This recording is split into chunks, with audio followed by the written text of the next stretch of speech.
তাদের কত বড় সাহস দেখেন, এখনো হাদিকে মাটি দেওয়া হয় নাই, আর তারা এখনই বিভিন্ন জায়গায় যে হাদি মরার পরে হামলা হয়েছে এটা মৌলবাদী বলে আখ্যায়িত দিতেছে, যে মৌলবাদীরা বিভিন্ন জায়গায় হামলা বা তারা এদেশে থাকতে পারবে না, এটা বলে কি অপপ্রচার চালা দিতেছে তারা।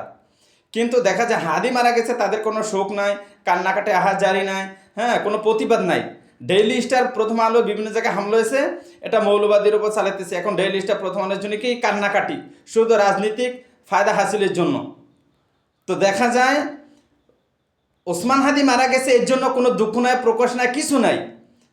যে মরছে মরছে শেষ, তার নিয়ে তো এত কিছু করা যাবে না দেশের মতো। আসলে এরা এদের থেকে বোঝা যাচ্ছে এরা সুশীল সমাজ, এরা দেশ বিরোধী, এটা ইসলাম বিরোধী। তারা তারা ভারতের পক্ষে, ইসলাম দেখা যায় ইসলামের বিপক্ষে কাজকর্ম করতেছে ডেইলি। এবং প্রথম আলো তারা জন্ম লগ্ন থেকেই ইসলাম বিরোধী, দেশ বিরোধী কর্মকাণ্ড অপপ্রচার চালাইতেছে। এই দেশে যাহারা ইসলাম এবং দেশ বিরোধী কাজ করবে তাদের ঠাঁই হবে না।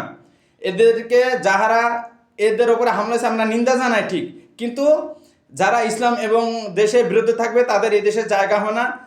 যে কোনো চ্যানেল হোক, পত্রিকার অফিস হোক, অবিলম্বে সরকার যত তাদের ব্যবস্থা করে, দেশ বিরোধী, ইসলাম বিরোধী কোনো কর্মকাণ্ড, সংবাদ পত্রিকা, মিডিয়া, তাদের এই দেশে জায়গা হবে না ইনশাআল্লাহ।